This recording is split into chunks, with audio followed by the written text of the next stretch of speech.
Big holiday week continues. It's rankings week too. A lot to celebrate on Fantasy Football Today. Happy holidays, guys. Cinco de Mayo. Yeah. Huge day. Awesome day. And yesterday was May the 4th. It was Star Wars Day, which was great because Spaceballs was on last night. It was. I missed it. I love that movie. It was on BBC America, which is the first channel I turn on when I turn my TV on. So if May the 4th was yesterday and today is Cinco de Mayo, what's May 6th? 6 de Mayo? I don't know. Is it anything? It's tight end ranking day. May the Sith be with you. Ooh, that's good. I think that's a Star Wars reference.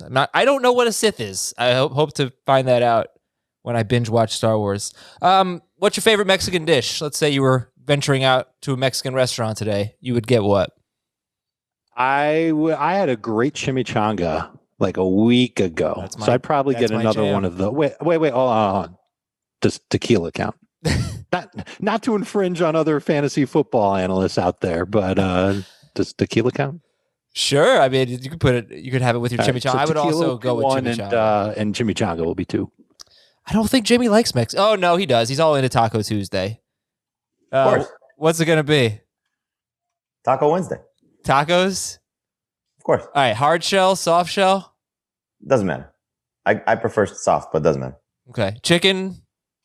Beef? Doesn't matter. All right. Create a taco. I usually go one of each. One of each. Okay. That's good. Listen, we've reached the point where there's a lot of sports going on right now. That's why we want you to get the CBS Sports app. And it's not just the best scoring app for your phone. It's also where you get breaking news alerts, stories by Dave and Jamey and Heath and anyone else on the fantasy staff, standing schedules, team pages, and all the sportsy digital stuff you're used to. And of course, if a game is airing, this is big. If a game is airing on CBS, that means it's streaming on the CBS Sports app. So that's easy, right? Download it, re-download it if it has that little cloud logo next to it on your phone. And you know we love those 5-star ratings, so don't hesitate to drop a 5-star rating in the app. Also want to remind you can listen to this show, Fantasy Football Today, on your smart speakers. Say, Alexa, play the latest episode of the Fantasy Football Today podcast. Or say, hey, Google, play the latest episode of the Fantasy Football Today podcast. And there you go. It's going to work on your smart speakers.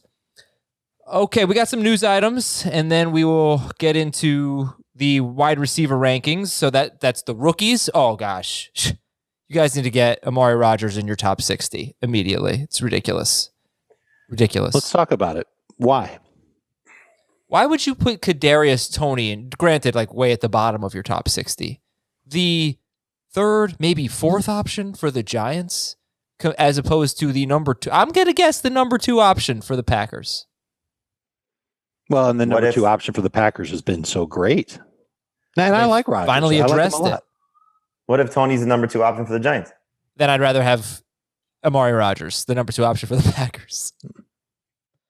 I also think you got a chance for more catches. There are a lot more catches. You're talking about a slot receiver, not Tony, who's kind of, I think, I would think this year not a big catch guy. Maybe he's going to get some carries. I think if you're looking for a good comp for Tony, you want Curtis Samuel from last year. Yeah, Swiss Army knife kind of guy. But yeah, I just think you bet on that great offense. That's obviously contingent on Aaron Rodgers playing for the Packers. The one thing that I keep going back to is Amari Rodgers a tremendous athlete? Does he have that profile? He was a great slot receiver at Clemson, played with a great quarterback at Clemson, got a lot of targets at Clemson, but I compare Tony to him, and I know that Tony's not in as great of a spot, but man, he can move. He can juke. He's got unbelievable lateral agility. I think Rodgers is just a solid receiver who's got a very nice opportunity. I question what he could do with 50 catches in that offense. Is it going to be 50 catches for 600 yards and 3 touchdowns? I'd rather bet on Tony's upside. 50 is not a lot of catches, though. You think he's doing better than that? If he's fantasy relevant, yeah. I mean, but I'm saying forget about it. You think he's going to have more than 50 catches in the Packers offense? Let me see something before I open my big stupid mouth. I'm just gonna hold on. I'll come back. You're doing the math, aren't you? No, I'm looking at 50 by 17. It's about 3 catches a game. Let's see, rookie. I'm just looking at rookie stats for the. Yeah, I think he can get to 60. Well, first of all, it's 17 games. Sure. A.J. Brown had 52 catches in 14 games. Metcalf had 58 in 16. Yes, I think he profiles as a 60-catch guy. Something like that. So let's go with 60 catches. Mm-hmm. What's he going to average yards per catch wise? 11? That might be generous.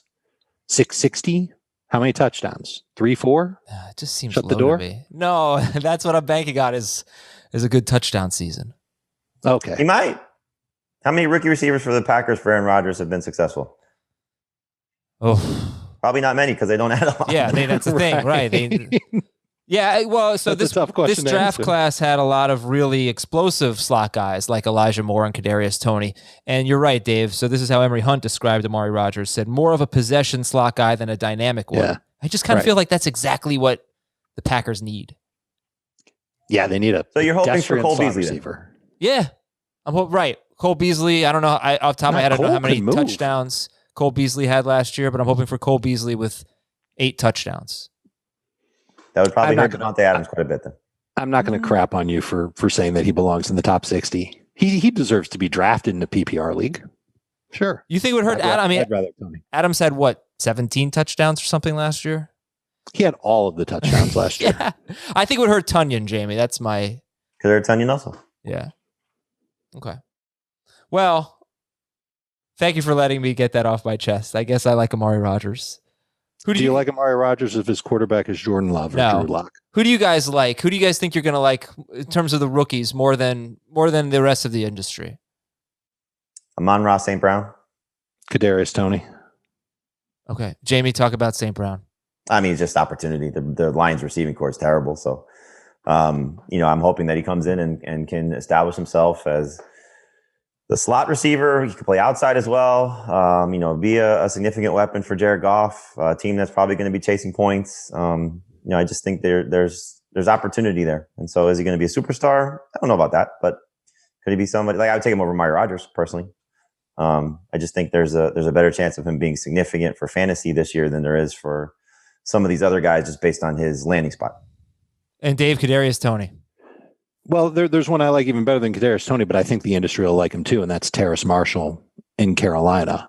I can talk about both of them if you want to. Toney, I think it was drafted with designs in that offense. I know it's not an offense that's, bursting with creativity, but maybe they start to find ways to get him involved because they haven't had a guy quite like him who's short and super shifty and super speedy, good hands. Get him focused on football, give him 6-7 touches per game. See what he can do with it. And, good short area target. Help that efficiency for Daniel Jones.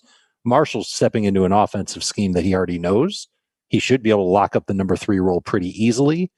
And with Sam Darnold under center, and if they take some steps to make sure that offensive line's okay, they're going to throw the ball a lot. It's what they do.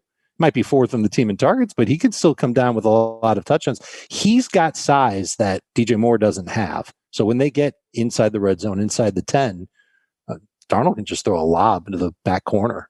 Let Marshall go and get it. Marshall is 40th for Heath, 51st for Dave, not in the top 60 for Jamey. That's in PPR. In non-PPR, very similar. Let's see. I don't think Mon-Fri St. Brown cracked the top 60. So let's non-PPR? For sure. You hear, in either format. 60th for Dave. See? And you hear these 60th, what does that mean? Some of the names that are in that range. Nelson Aguilar, Mike Williams, Rondale Moore. Yep, that's another one I like, Rondale Moore. Deshaun Jackson. Just guys that you're going to stash at the bench and see what you get with them. Josh Reynolds is in that range. Yeah. Okay. St. Brown, Jamey nailed it. Just the volume is going to be there. And you think about Jared Goff and the connection he had with Cooper Kupp playing out of the slot. As long as St. Brown nails down that role, and I don't know who else is on that roster that's going to take it, he's a great late round pick in PPR. Right. And so then, okay.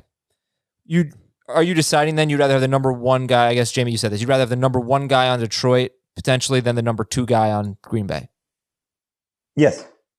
Yes. And do you think the number? I mean, you tell me for sure he's the number 2 guy in Green Bay, then I would take Amari Rodgers. But I don't think that's going to be the case. Right. Okay, that was my question. You don't think necessarily that Rodgers is the number 2 Not guy? to start the season. He may be it by the end of the season, but I mean, they're not taking Marcos Valdez scaling off the field because of what he does. He's a threat that they just don't have elsewhere. And then it's just a matter of, will he outperform Alan Lazard enough that Alan Lazard is off the field? And that could certainly happen. News and notes. Big news, actually. Big offensive line news. The Ravens signed offensive tackle Alejandro Villanueva, who has been the left tackle for the Steelers for many years now, and now he'll be the right tackle for the Ravens. And Dave, that's great. They lost Orlando Brown, but this is a nice replacement. And again, they could have a great line. Broncos are jealous, that's for sure. And yeah, it's another good offensive line heading our way in Baltimore. They're known for that. They've done that a long time. How about this? Here's an interesting stat that's got very little to do with the offensive line, but a lot to do with the Ravens. How many 1,000-yard receivers have the Ravens had in their 26 years in the NFL?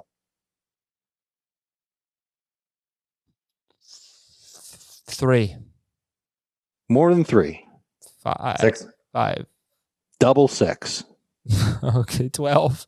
Yeah, so it doesn't happen all the time. They've got a decent amount, but it seems like it's 6. And they haven't had one in a while. I think 2016 was the last time they had a 1,000-yard receiver. So that's a team that likes to run. Why do they like to run? They've always got a good offensive line.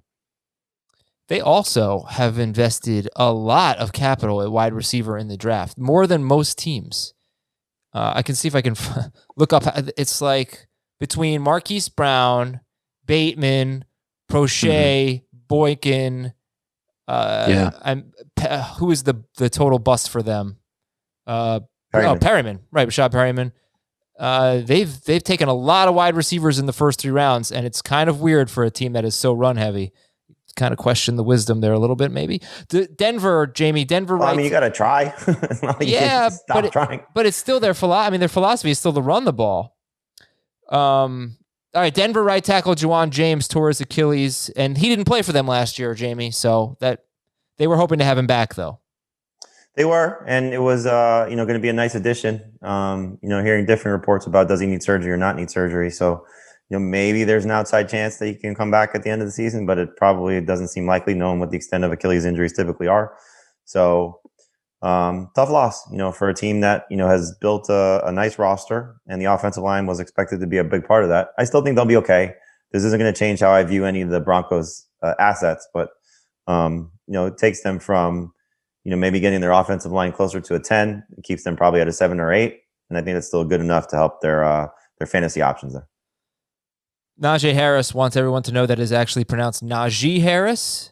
Saw a clip of that yesterday, an interview he was giving. It is Najee. So, guys, let's make sure we nail that. Najee Harris, not Najee Harris. The Raiders signed Casey Hayward at cornerback, and the Jets, very good defensive tackle Quinnen Williams has a foot injury. So he's going to miss some time, and hopefully we'll be back in the later part of the offseason. Quinnen Williams. On to the wide receiver rankings. Dave, after the NFL draft, what really stood out to you as you adjusted your rankings? Any big risers? Any big risers? Not really at wide receiver compared to running back. And maybe it's just because I was focused on the running backs, but seeing Atlanta and Miami do what they did at the running back position didn't really change much for me. It was fun to rank Jamar Chase. I've got big expectations for him. I think he's going to be great. I think he's a number 2 fantasy receiver. If you want him, you have to draft him as a number 2 fantasy receiver. So I kind of surprised myself by putting him as high as I did. I thought maybe he'd be closer to a number 3, but I can't help myself. Love the talent, love the quarterback. I think Cincinnati's going to throw a lot. Put Chase in my top 24. Okay, so why don't we start with the rookie wide receivers then? Jamar Chase in PPR leagues, Jamey has him 23rd, Dave has him 20th, and Heath has him 20th. So this is a top 24 wide receiver, and yeah, we usually get at least one top 24 rookie wide receiver every year. It's not always the guy we think, but Chase is the favorite. And Jamar Chase being a top 24 guy, DeVonta Smith was in between 31 and 35 in the rankings. He was 33 for Jamey, 31 for Dave, and 35 for Heath. And Jamey, why did you put Jamar Chase, both of you, as the number 1 Bengals wide receiver? Because he's got some stiff competition. He does. It's a very nice receiving core if everybody plays to what the expectations are. Higgins, building off what he showed you at the start of the season with Burrow, and obviously Tyler Boyd doing what he's done, essentially his entire career. But I think Chase, knowing his history with Joe Burrow, is going to matter. I think, his talent's going to shine through. And so, it may not be evident from the start of the season. And you pointed this out many times, Adam, that typically rookie receivers, it takes a few weeks for them to get going. And Justin Jefferson was no exception, Chase's former teammate at LSU. But there's an opportunity there with AJ Green gone and those targets vacated. So I expect Chase to come in, have an opportunity to be the lead receiver there, get the most targets from Joe Burrow, and be a number 2 fantasy receiver. And Dave, how about you? Why did you put him ahead of Higgins? Higgins, who hit that 900-yard mark, and he would have probably crushed that 900-yard mark if Joe Burrow hadn't got hurt. He got off to a really slow start, and then in his last 7 games with Burrow, he was on pace for 1,266 yards. It was crazy how good he was. Yeah, something's going to have to go wrong for Chase to not be the leading target guy in Cincinnati. I don't even want to speculate on what that could be. Higgins is great. I loved him before the draft. Was kind of hoping he would still be the number 1 receiver in Cincinnati, and now he's the number 2. He's a great 1B to Chase's 1A. And I definitely think there's going to be a lot of targets to go around. What the Bengals are doing on their offensive line isn't great, but it should be better than what they have last year. So maybe instead of them being like a bottom 3 unit, maybe they'll be a bottom 12 unit. That should be good enough for Burrow, who attempted 40 passes per game, something like that last season. I imagine he'll be close to that again this season. That puts him in the prime breakout category, because he's going to have volume. His efficiency should be better. His mid-range accuracy should be better. And he got Chase on top of it. They didn't draft Chase number 1 to be the second fiddle or third fiddle in this offense. But it's hard for rookie wide receivers, Yeah, I think this is a really good rookie wide receiver. Yeah. Oh, yeah. Like really, really good rookie wide receiver. And he's got the Joe Burrow connection, obviously. Those 2 set records and won a championship a couple of years ago. And listen, Higgins had that connection to a degree with Burrow. They didn't play together in college, but they were training before the draft, and then they ended up on the same team after the draft. I think that helped Higgins have the year that he had. All right, would you take... So now Burrow's really surrounded by 2 guys that he knows real well. I'm very excited for where this is going. Would you rather have Jamar Chase or Tyler Lockett? Chase for me. I do have Chase ranked higher than Lockett. Jamar Chase or Mike Evans? Evans. I'll take Evans. T. Higgins or Antonio Brown? Higgins by a lot. Yeah. T. Higgins or Juju Smith-Schuster? Juju. I'll take T in non-PPR. If it's full PPR, Juju on that beat. T. Higgins or Tyler Boyd? Wow, what a timely reference by me. Higgins. Higgins over Boyd. Higgins over Boyd. Okay, where's Boyd? Right behind Higgins. Low-end number 3 receiver in PPR. Worried about the volume that we've seen sticking where it's been. Like, if there's a loser in the passing game, it's got to be him. Why? I would make the argument that he's got his role. He's the veteran. He's got his role. He's in the slot. Maybe Higgins would suffer more from Jamar Chase. Boyd is going to end up being probably my favorite Bengals receiver to draft because he's going to go last. And so I think there's going to be an opportunity there for him to probably outperform his ADP and his draft value by a lot. You better reach, because if I'm in that league with you, what round are you guys taking? Coming at you. Are you going to commit to round 5? No, because his ADP has already been much lower than that. Right. I think you can get him in round 8, and I'll take him in round 7. I was going to say the same thing. Round 7 is where I'd look for him. Sure, and that's where I've got him ranked too. He averaged 7.3 targets per game last year. It still ended up with just 4 touchdowns. I'd like him to get a little bit more work in the red zone. He led the team in red zone targets. Then why did he have only 4 touchdowns? And how many red zone targets were Joe they? Burrow had such unlucky touchdown production. I mean, that's going to change because of the amount of times he's throwing the ball. So I wouldn't worry about his touchdown numbers from last year. Again, there's significant changes. The quarterback missed the last 5 games of the season. AJ Green is gone. There's another new guy in town, so as much as I like Jamar Chase, he still has to adapt to the NFL and prove that he's ready right away. And again, that's going to take some time. So Tyler Boyd's touchdown numbers may be skewed a little at the start of the season compared to the end of the season when Jamar Chase is finally looking like the player that he's supposed to be. But I think Tyler Boyd's going to have a great chance to be very, very good for fantasy managers like he's been more times than not throughout his career. I have so much to say on Tyler Boyd. I'll just make it quick. First of all, he has only one game in his last 8 against Baltimore and Pittsburgh with more than 12 PPR fantasy points. That sucks. He was very matchup dependent last year. So be prepared for Tyler Boyd to once again be matchup dependent. But that's fine if you take him in round 7 as your number 3 or 4. And when were those games, though? You mean last year? Yeah. I don't know exactly. Beginning of the year, right? No, wait. His good games were toward the beginning of the year. Well, no, he had, I think, at least 2 were with Burrow, I'd say. But I'm saying his last 8 games against Baltimore and Pittsburgh. So that's 2 years now. 1 game with more than 12 PPR fantasy points. But this is a guy who has dealt with quarterback injuries 3 years in a row. And when his quarterback has been healthy, he's a 90-catch, 1,100-yard guy, basically. But that was when he was the number 2 guy.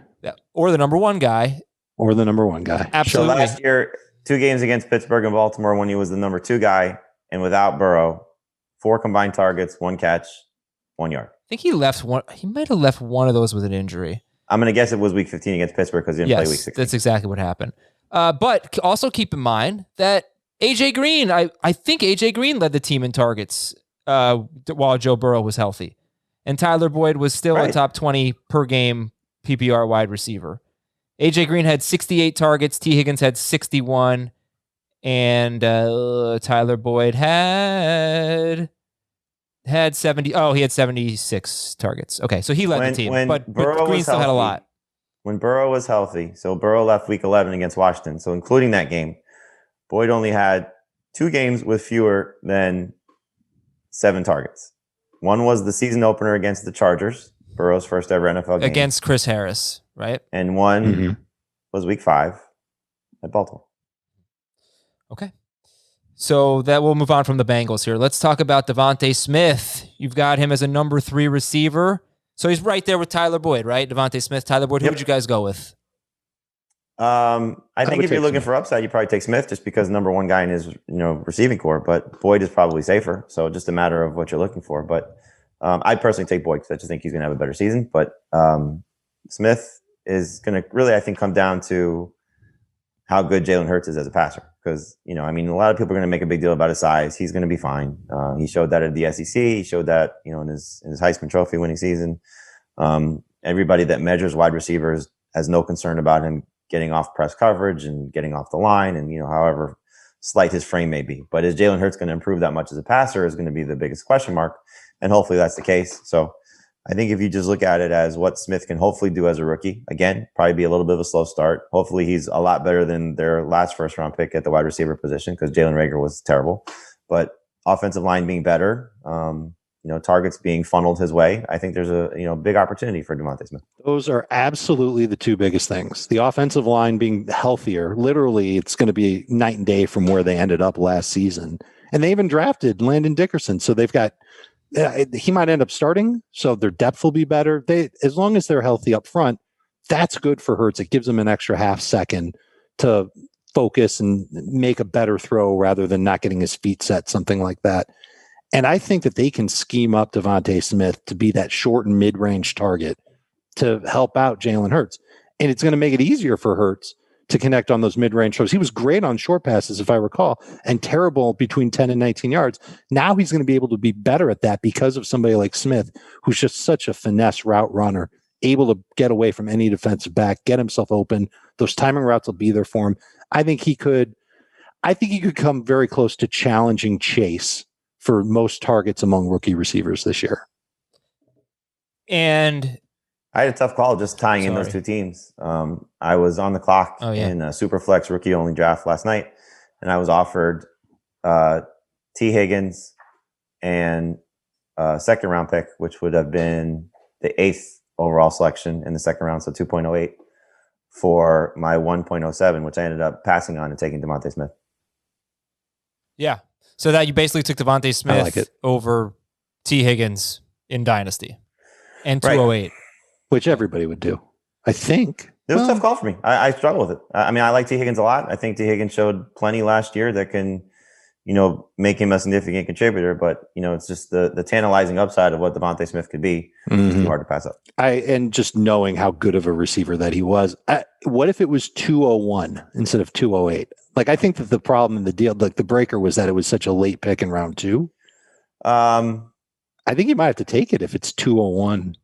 It probably would have been the same choice. It would have made it a little bit tougher to pass up as well. But again, it's a super flex league. So we are just nearing the end of the first round and already 5 quarterbacks are off the board.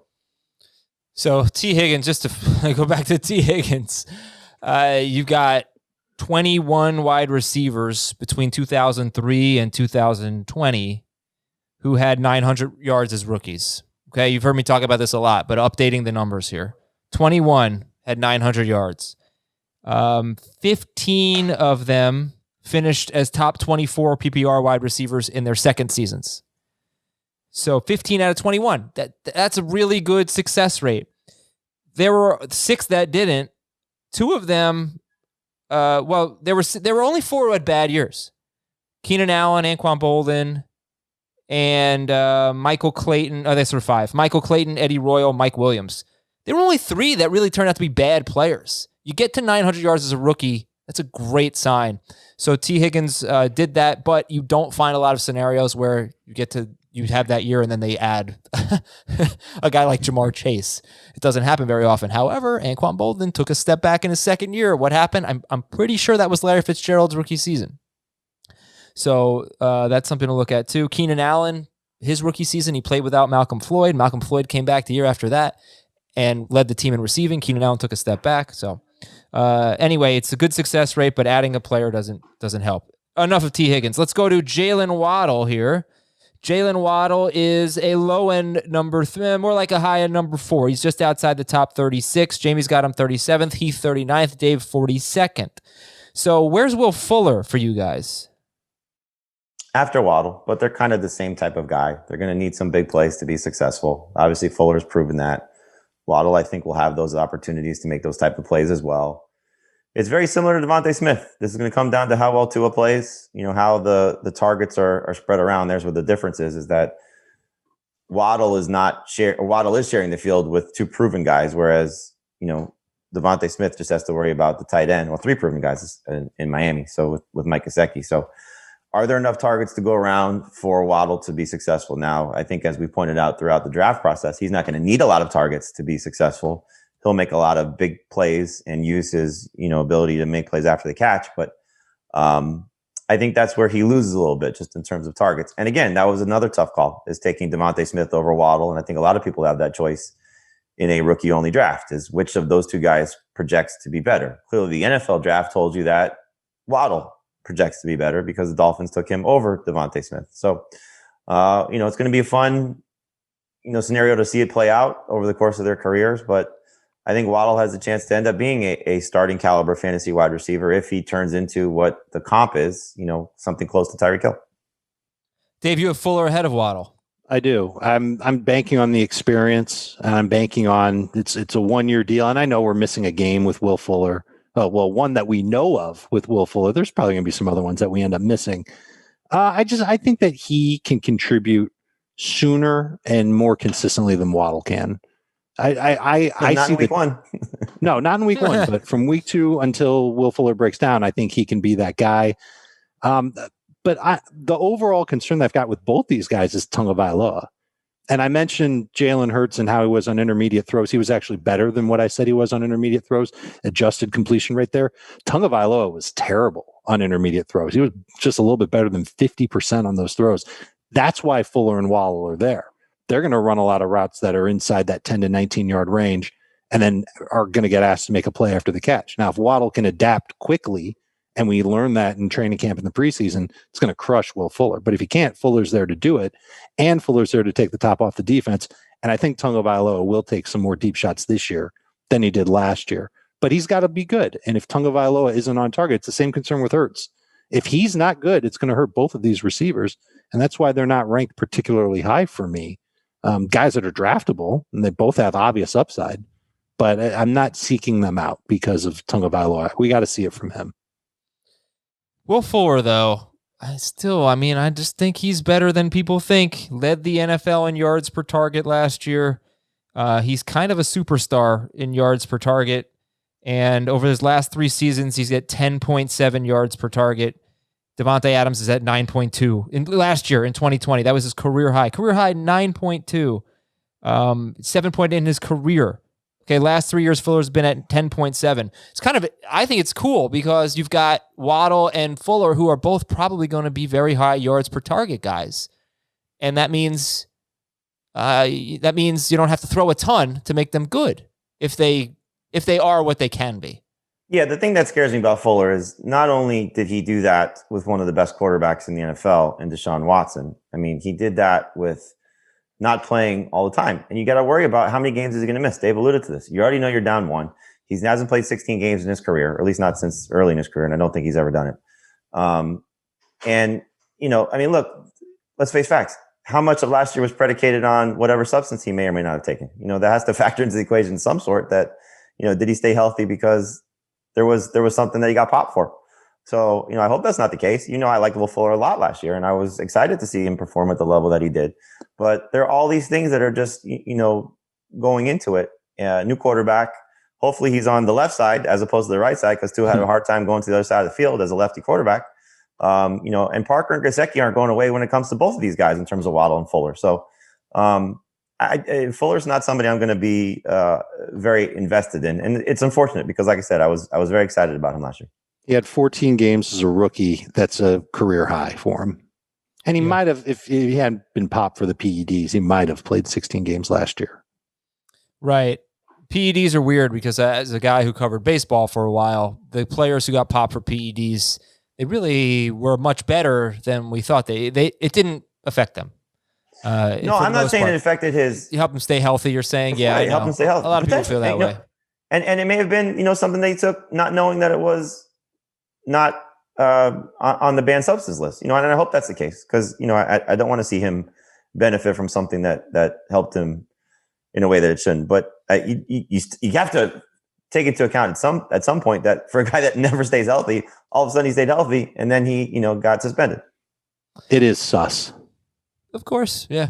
So, by the way, do you think it's interesting that the Dolphins, you would think that they would consult Tua before drafting a wide receiver, especially since he was teammates with their 2 options, and they went with Waddle over Smith. Does that mean anything to you guys in a dynasty league if you're trying to decide between the 2?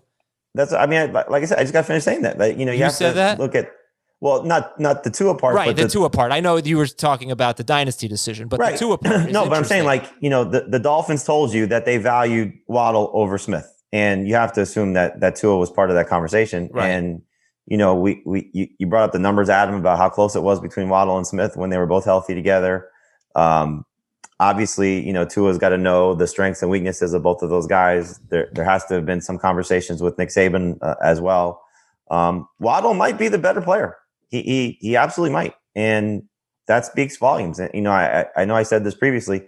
If Chase had played last year and if Waddle was healthy, is DeVonta Smith the Heisman winner at the wide receiver position because of what Chase had the potential to do and obviously what Waddle could have done in that same offense. So it's going, like I said, it's going to be fun to watch it all play out, to see which of these guys are better on the next level. And, Waddle could be the best of the trio. He could definitely be better than Smith. Well, I only know 2 things for sure, Jamey. Smith's going to the Hall of Fame, and nobody ever punched a hole in the wall because another team drafted Jaylen Waddle. Such a great video. Did you see that, Dave? This Giants fan punch a hole? It's kind of pathetic. I can't say that I've never punched a hole in a wall for sports. I can't say that I have, but I can't say that I haven't. We're just going to leave it at that. I'm going to guess you haven't done it as a married man because how many broken fingers did you have? So when I was living in New York City, a lot of people might not know this, but in New York City, if you want to afford an apartment, you have to put up a fake wall. You have to take your living room essentially and put a fake wall up to create another room. And that's what we did. And the fake wall is not the highest quality. So there was a Miami-Florida State game. I'm guessing it was 2007, 8. And I think Miami actually ended up winning. It's quite an exciting game. And I got really pissed at one point, and it was the door. I punched the door, and it created a pretty big hole.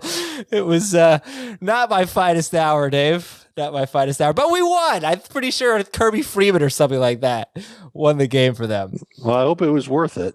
Yeah, it was a cheap door. But I don't think I'm strong enough to punch a hole in a real door. Okay, so those are your top 3 wide receivers in those teams, that situation. Who's number 4 for you guys? Chase 1, Smith 2, Waddle 3 in your rankings. Who's number 4? Marshall. Rondale Moore. Marshall. Oh, Dave, I made that joke yesterday, and I even tied it in with Joe Brady. Said, who's Brady going to throw to? Marshall. You must have been listening to FFT at 5. Yeah. Why Rondale Moore over Marshall, Jamey? Well, I think you just look at what his chances could be in that Cardinals offense. It's going to be fun. I think he's got a chance to be a superstar. A lot of mouths to feed there, so that's the concern. But I don't think it's going to be a stretch for him to play over AJ Green and Christian Kirk. So I love the setup for him playing with Kyler Murray, and I think he's got the chance to be a special player. He is such a good fit for that offense. Because I've been complaining for a long time about why doesn't Arizona throw downfield more? Why don't they attack deep? And I don't know if they're ever going to really attack deep because Moore is more of a short and mid-range type of receiver. That's what he did at Purdue. And man, he's like Tony. He's amazing after the catch. And he's short, but he's bulky, works out, big muscles, strong like bull. And I think he's got a chance if he can garner the targets, which I think is a pretty decent sized diff. If he can garner the targets there, he'll be electric. You'll be thrilled to have him on your fantasy squad. So I'm targeting Rondale Moore, knowing that more than half my leagues I'm drafting with Jamey. Now I know I'm not going to get him in a lot of my leagues, but he's exciting. People listening should definitely put a star next to his name. Certainly in PPR formats, because he's got that type of upside where he can have weeks. He'll have a lot of 3-catch 60-yard weeks, but he'll also have a lot of 3-catch 80 yards and a touchdown type weeks. He's going to be good for best ball. We'll take a break. When we come back, we'll talk about the wide receivers who will have rookie quarterbacks and what that means. That's up next on Fantasy Football Today. Back here on Fantasy Football Today, going back to something I talked about 10, 15 minutes ago. How about the Cardinals drafted Anquan Boldin and Larry Fitzgerald back-to-back years? That's good drafting right there. Let's talk about wide receivers with rookie quarterbacks. I like how you just brought that up. Why? Just randomly. I mean, of course that's good drafting. But I don't understand how that pertains to... Oh, because I was saying Anquan Boldin had a bad second year, and I thought that was partially because they brought in Larry Fitzgerald. I couldn't remember if that was for sure Fitzgerald's rookie year, but I looked it up and it was. So that's pretty good. Boldin and Fitzgerald back to back, not too shabby. Hey, maybe we'll be talking about Higgins and Chase the same way someday. Quite possible. So how about the rookie quarterbacks? First of all, we know Trevor Lawrence is going to play week 1. Zach Wilson, probably, right? Week 1. Who else do they have? Yeah. Who else do you think plays a lot this year? Justin Fields. Yeah, Fields would be the next likely one. And there's starting to be murmurs that Trey Lance could do it too. And Mac Jones. I mean, all of them could play. So is this good for the rookie wide receivers? For the wide receivers with rookie quarterbacks? Did you change anyone in a major way in your rankings on these 5 teams? I mean, you can't do it for the ones that aren't guaranteed to play yet, because there's just no reason to, speculate that far ahead unless, until we get to training camp. So for the Bears guys, I mean, you brought this up, Adam, following the draft, that maybe Allen Robinson does lose a little bit because of a more mobile quarterback. And, we could see a scenario where the Patriots guys benefit because there's a less mobile quarterback in Mac Jones, so those things are certainly something to factor in. The same thing with the 49ers guys, because Trey Lance is going to clearly be more mobile than Jimmy Garoppolo is. So, I think you just, it's probably going to come down to, as a fantasy player, and certainly for what we do as, people who rank players, you're guessing, so, we're doing a draft today for our magazine that comes out in the summer, our first edition of our magazine. And, by the time that hits newsstands, there's going to be so much that changes from that draft, from what we're doing today. and certainly by the time the next one comes out, so the idea would be is, you're trying to speculate as best you can. So I think if you're thinking like, Dave said, and I agree with it, Fields is probably going to, end up starting early in the season. Lance and Jones probably at some point later in the season. It's just a matter of how many games it's going to take. And, most of the time it's usually because the team is bad and the starting quarterback is struggling. We had an example of that last year where that wasn't the case. The Dolphins made the switch to go from Ryan Fitzpatrick to Tua during their bye week because they thought Tua may have more upside, even though Fitzpatrick was playing well and the team was winning. So it's not necessarily going to be, the 49ers are steamrolling people. Are they going to make a change? They might. The Patriots are the best team in the AFC East, but they feel Mac Jones might be better. They might. You just don't know how it's going to go. Patriots one's a little harder to swallow, though, because it's almost like a complete identity switch if they're going to make that type of change. Maybe similar to the 49ers as well. Yeah. But New England is the one that's a little bit tougher to see coming unless Cam is hurt or just completely stinks again.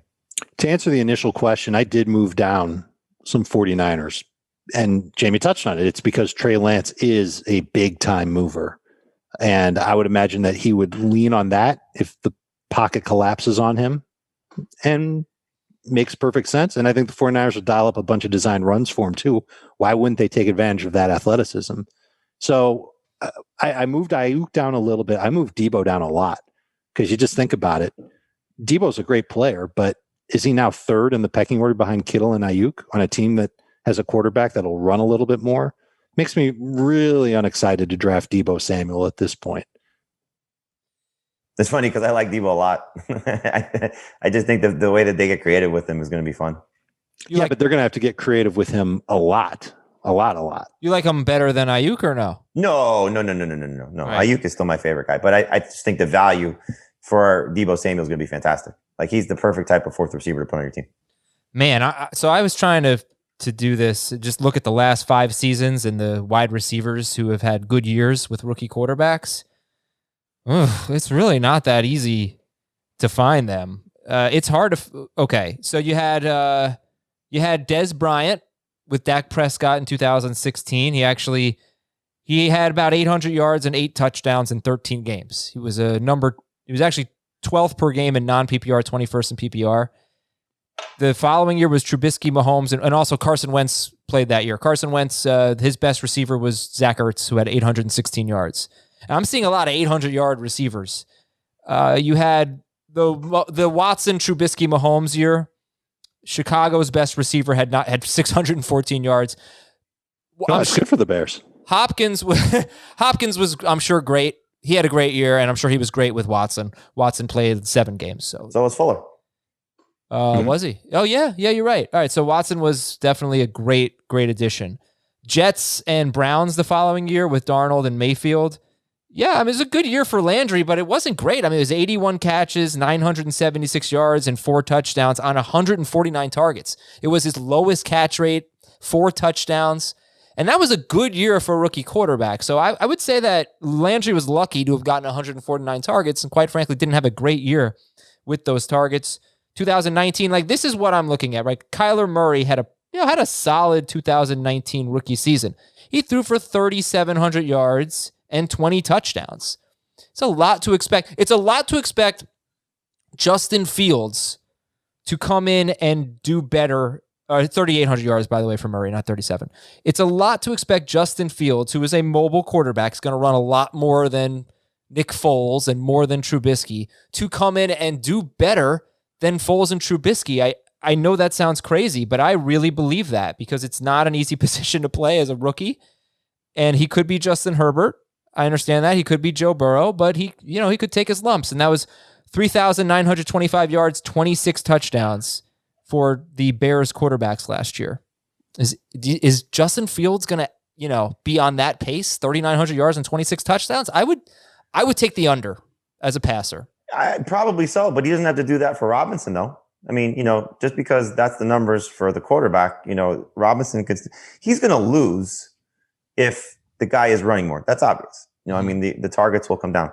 But I mean, think about the quarterbacks that he's played with. It's not like Justin Fields has to go out there and be the most accurate, best arm, best downfield thrower, all those things. He just has to give Robinson a chance. And every quarterback that Robinson has played with has given him a chance. And so that's the thing you just got to hope for Robinson, that it's, and again, not to say that he's going to beat Justin Herbert, but Keenan Allen was awesome last year still with Herbert coming in. And obviously Herbert was great, but he gave him a chance and Allen made plays. And so Joe Burrow gave AJ Green a chance. Green failed. He gave T. Higgins a chance. Green was great. He gave Tyler Boyd a chance. Boyd was good. So as long as, Robinson is still getting anything north of 8 targets per game, which I would be surprised if that changes dramatically, I'll still buy into him as a high-end number 2 receiver. He should not be drafted as a number 1, but as a number 2, he's still in that conversation for sure. Top 15. But here's something to keep in mind for Keenan Allen. This is a little sneaky here. His yards per catch and yards per target were basically career lows. He had the same amount of targets essentially in 2019 and 2020, within 4. He had 200 fewer yards.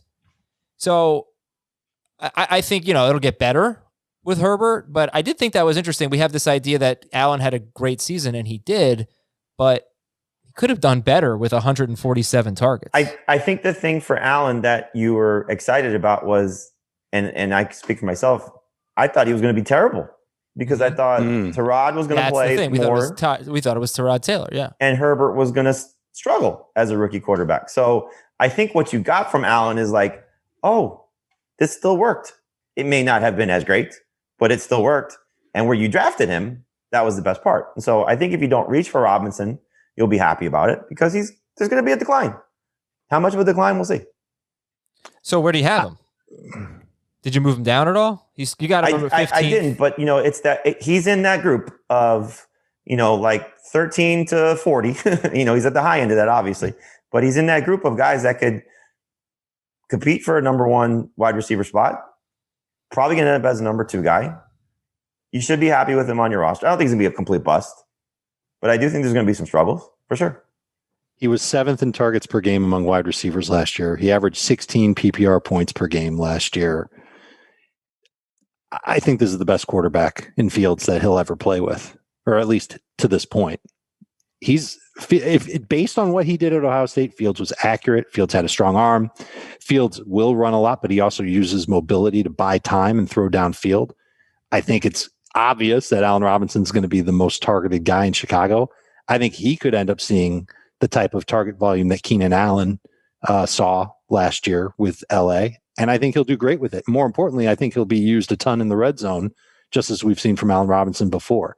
I think there's kind of a rebound year for Allen Robinson. So I will take Allen Robinson ahead of Keenan Allen as a top 12 receiver. And I do hope that I draft a lot with Jamey now, because now I can get Allen Robinson a little bit later than even where I have him ranked, because I know that others like Jamey won't be as high on him because of the rookie quarterback. Man, their receiving core is pretty weak outside of Allen Robinson. They've got, a couple of good young players, and maybe they just signed Demir Bird. What are you talking about? Maybe Kmet takes a nice step, but he, just like Keenan Allen, who had almost 150 targets, Allen Robinson gets 150 targets basically every year of his career. So why should that change? Okay. Also keep in mind, they get Tariq Cohen back, and they added Damian Williams too. Those are 2 very good pass catching running backs who are going to take targets away also. So how about the Jets guys, Dave? Did any of them crack your top 60? Pass. Yes, some Jets guys did crack my top 60, but it's not like I'm crazy about them. Oh no, maybe they didn't. I'm looking at my PPR rankings right now. Corey Davis 61. Where did I put Elijah? 69. That's nice. Crowder is 65. I'm assuming that Crowder isn't going to get cut.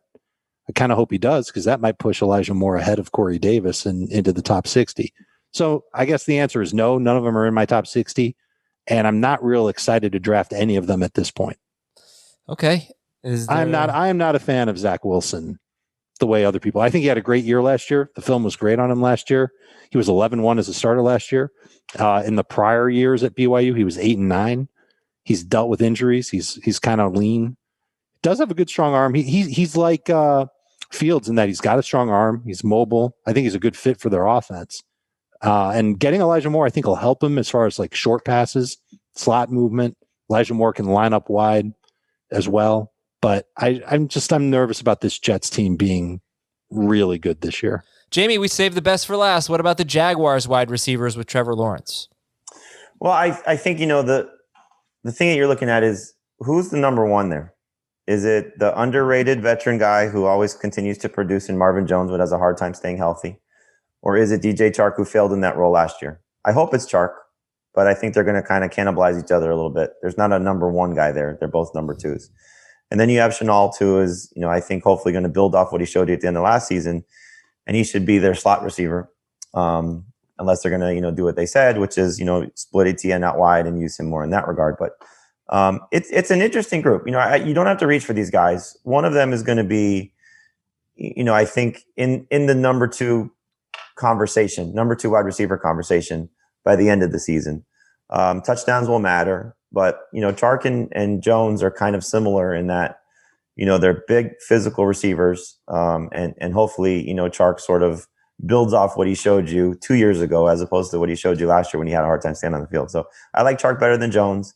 Chark's my favorite receiver, but he's got to prove something. Last year was highly frustrating as a DJ Chark fantasy manager for several weeks. Would you take DeVonta Smith or DJ Chark? Smith. Dave? I would take Smith as well, but I second the emotion on Chark. Saw that NFL Network reported that he's actually put on 10 pounds of muscle and he's still running very fast. Let's see how he looks in the preseason. If we know that Urban Meyer really values explosive playmakers, I think every coach does. I don't hear many coaches talk about, well, we need just solid 4.7 40 guys.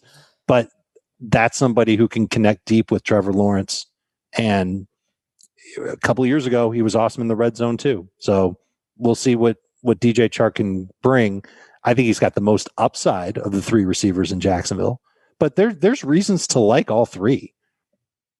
Okay, let's go to our emails at fantasyfootball@cbsi.com. We start with Jason. Where's he from? Austin, Texas. Jason put Daniel Jones in the subject line, which Heath said was the way to get me to read your email. So good job. Good following directions. I'm in the second year of a Dynasty Superflex League. It's 4-point per passing touchdown. It's PPR and it's IDP. I have, Kyler Murray, Deshaun Watson, Joe Burrow, Justin Herbert, Drew Lock, and Ryan Fitzpatrick at quarterback. I also have draft picks 1.3 and 1.5. I know Lawrence is going 1.1 and 1.2 will either be wide receiver or quarterback. After my 1.5 pick, there are a bunch of needy QB teams. So do I draft one or two QBs early, even though it's a position of strength for my team, or take some combo of Chase, Pitts, Harris, Waddle, Smith?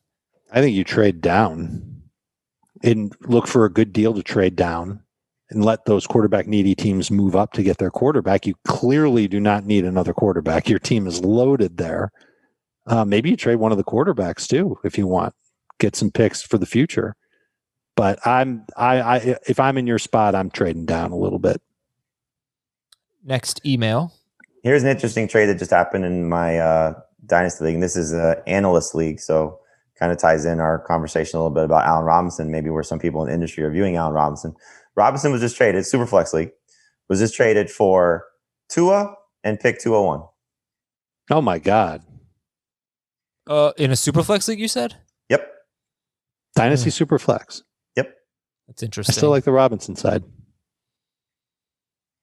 No, you know what? In a Superflex League, 201 is going to be pretty good. 201 is like 1.8. Is this going to be as good as Allen Robinson? So all the maybe. top tier players just went. And what I mean by that is 5 quarterbacks are gone. So Lawrence, Fields, Wilson, Jones. Those 5 are gone. And then it went order. Pitts, Chase, Najee. I took Smith as the 4th non-quarterback. Etienne, Javonte, and Waddle. That is kind of a bummer. So all those players are now gone. But if Tua hits in a Superflex League, he's more valuable than Allen Robinson. Mm-hmm. Sure. Yes. Yeah, so let's say it's Tua and Terrace Marshall. Could be. Probably going to be Tua and Rondell Moore, would be my guess. Okay. Yeah, it's interesting. It's a good trade. Good trade. All right, second email comes from Dave in Pittsburgh. Hey, Adam, Dave, Jamey, Heath, and Ben. I'm in a 2 QB, 3 receiver, and flex PPR Dynasty League. I've got the 7th pick in the rookie-only draft. Would you trade one of my receivers for a running back or try to move up in the draft to try to get Najee or ETN? He has A.J. Brown, Michael Thomas, Chris Godwin, Terry McLaurin, Beckham, Ayuk, and Cooks. He's got Mixon. He needs help at running back. Those are good wide receivers. So I guess what would you do if you have the 7th pick, but you also have A.J. Brown, Michael Thomas, Godwin, McLaurin, Beckham, Ayuk, and Cooks? How can he get to Najee Harris or Travis Etienne? It's a 1 QB. No, it's 2 QB. I'd stay at 7. Yeah, you're going to be able to get one of You get DeVonta at 3. worst. Yeah. At worst. Mm-hmm. Okay. Now the question is, let's say Etienne and Najee Harris are both off the board. Jamie, where did Etienne go in your dynasty? 8. Okay, so real good shot at Etienne. Almost impossible he'll get Najee. It comes down to, and look, I was torn on ETN versus DeVonta Smith as well. We start 5 receivers in this league. My number 1 receiver currently is Mike Evans, so I wanted to hopefully upgrade that group long term. And I also have DJ Chark and Laviska Shenault, so I didn't want to go all in on the Jaguars. Good idea. Do you think, though, if you're this manager and you need a running back, let's say Harris and ETN are both off the board, do you take Javonte Williams or do you take one of those top 3? Won't be Chase. Do you take Waddle or Smith? No, he takes Javonte Williams. I think just given the need of his team. But what I would also do is, unless it's depending on how trades go, you see how the board starts to play out. In our draft, for example, again, super flex, so it's a little different. There's maybe a little bit more of an urgency in a 2-quarterback league to take those quarterbacks. It went Lawrence, Lance, Pitts. So once you got to Pitts and you saw that Fields was still available, okay, so now you know probably somebody in picks 4 through 6 are taking Fields. So now you know you're staring at somebody hopefully taking Chase for you, and then you're left with the choice of Harris or Etienne. But at that point, you start to consider a trade, and you start to look at the teams that are in front of you, 4, 5, 6, and you say, okay, maybe it's Ayuk and 7 to get to 4, and you take Harris, and just play it out that way. Look who has the quarterback. Like for me, I kept looking at the teams in front of me to see how it was going to play out. Okay, is this manager taking Fields? Is this manager going to take maybe Zach Wilson? And I was hoping that one of them would have taken Wilson in front of me, so I wouldn't have the choice of Smith or Etienne. I was staring at, because Pitts went 3, Harris or Chase, and I would have loved those 2 guys a little bit better than DeVonta Smith. So yeah, but not Williams. Not Williams. So why wouldn't you just stick with your best player available and hope to make a trade rather than take Javonte Williams over DeVonta Smith or Waddle? Stick with your highest player available? Well, if you were just ranking no team, you're just doing a startup rookie-only draft, you would take the top 3 rookie wide receivers over Javonte Williams, right? Yes. So I'm saying if you're this manager, why wouldn't you do that? I know he needs a running back, but you're saying take Javonte Williams over DeVonta Smith and Waddle. But why wouldn't you just take the better player and then try to make a trade with your wide receiver? Well, he should be trying to make the trade before the draft, looking at the depth of his receivers. I think like what he should be doing is like, this is the type of move that you make, so if he wants to trade veteran for veteran, like look at a team that needs wide receiver help that maybe has some running back depth. And the guys you want to try and target are the ones that may have good opportunities for 2021, but not necessarily long-term. So, maybe one of your tail end good receivers for like a Mike Davis, a better deal would be like for Myles Gaskin. Like what, Beckham for Gaskin or something? No. Maybe it's Ayuk for Davis and a pick, or something like that. Good grief. You do that? No, I'm just saying no. That's probably the bag's it. Yeah, Gaskin, okay. So Ayuk for Gaskin and a pick. Ayuk for Gaskin and a 2. You do that? With all the receivers that this guy has? I think you're selling yourself short. You can get a better player than that for Ayuk. I'm just giving you an example. Yeah, I know. It's tough to do it on the spot, but I'm just giving you an example of trade. I didn't hear all the names, so Ayuk was one that stood out to me. Yeah. So if it's Beckham for, he's got Michael Thomas. Like those are the 3 tradable receivers who I see. Who is it? Michael Thomas. I mean, I would ask for more from Michael Thomas than I would from Odell or Ayuk. But the 3 that he's got that I would try to move to get something great to good is Thomas, Odell, Ayuk. Yeah, but you want more than Gaskin in a pick. I know it's hard. It's hard to do that. It's totally hard to do that. I get it. Right. I hate doing that. Forget what I just said. But what I'm getting at is take somebody at the tail end of that group, try and get a running back that is not necessarily the longest shelf life, unless you can do that, but something that can supplement your team if you want to go that route. But for me, I'm probably just going to take Javonte Williams and hope that he turns into a star by the end of next year. I guess I'm saying, why would you take Williams when you like Smith and Waddle better? Because this is where your roster management comes into play. I know, but don't you think that you could just trade from your wide receiver depth to get a better running back than Javonte Williams? Someone you like well, you should better? be trying to do that now. Yeah, it's hard. I guess I just wonder in a dynasty league, if you're in an active league with a lot of trades in a dynasty league, do you go with the position you need or do you take best player available? So I'll speak for myself. My running back core, my top 2 guys are Austin Eckler and Miles Sanders. We start up to 3. My third option is it was Todd Gurley for many years, but it James White, Jamal Williams, and I forget who else is in that mix. So my third option is kind of crappy, and obviously my depth is not great. But we start 5 wide receivers, and I have Mike Evans, DJ Chark, Will Fuller, T.Y. Hilton, Laviska Shenault. I need a star. So I could have gone ETN and been perfectly fine. Absolutely fine. He fills my third running back. He's an eventual star. Great. But I think I need, by next year, an alpha wide receiver. And I hope DeVonta Smith is that guy. So I had the choice of taking best available player. Yeah, now, the way that wait, hold on. You're telling me that you have that this means that you have ETN ahead of DeVonta Smith in your overall rankings. No, I have Smith ahead of ETN. But again, from my team, I could have gone either direction. And who'd you go with? I went DeVonta Smith. Because he's ahead of ETN. Right. This is completely different. What I'm saying is you're telling this guy to take Javonte Williams over DeVonta Smith. The need for his team is more at that position than it is for wide receiver. Yeah, but your need in your scenario where you went Smith over ETN, your need was also at wide receiver. Yeah, but the difference is you drafted the better player and you filled 5 receivers, Adam. And this other guy, David in Pittsburgh, only needs to start 3. And he's got 6 really good receivers Why already. would you take someone that you don't like as much? Why wouldn't you take a better player and then try to make a trade? But you're saying that he doesn't necessarily like Javonte Williams. I mean, his rankings and his personal, his personal rankings could be Najee. But I'm asking ETN, Smith, Williams, and he could have them, as Chris Towers would say, separated by half a point in his projection. But you all have, everybody I feel like has DeVonta Smith and Waddle ahead of Javonte Williams in Dynasty. I don't know about everybody. That's an exaggeration, but I think consensus. No. And again, but it's a matter of then what your team needs and what you have to start for your lineup. Yeah. Yes. I just wonder, do you get a better running back by drafting Javonte Williams or by drafting DeVonta Smith and then trading one of your veteran wide receivers? To go back to what you said, you have to know if your league is active with trades. You have to know if your league is active with trading veterans for veterans. He could certainly turn around and trade. He could make 2 trades. He's got enough receiver depth where he could make 2 trades and then pick Smith.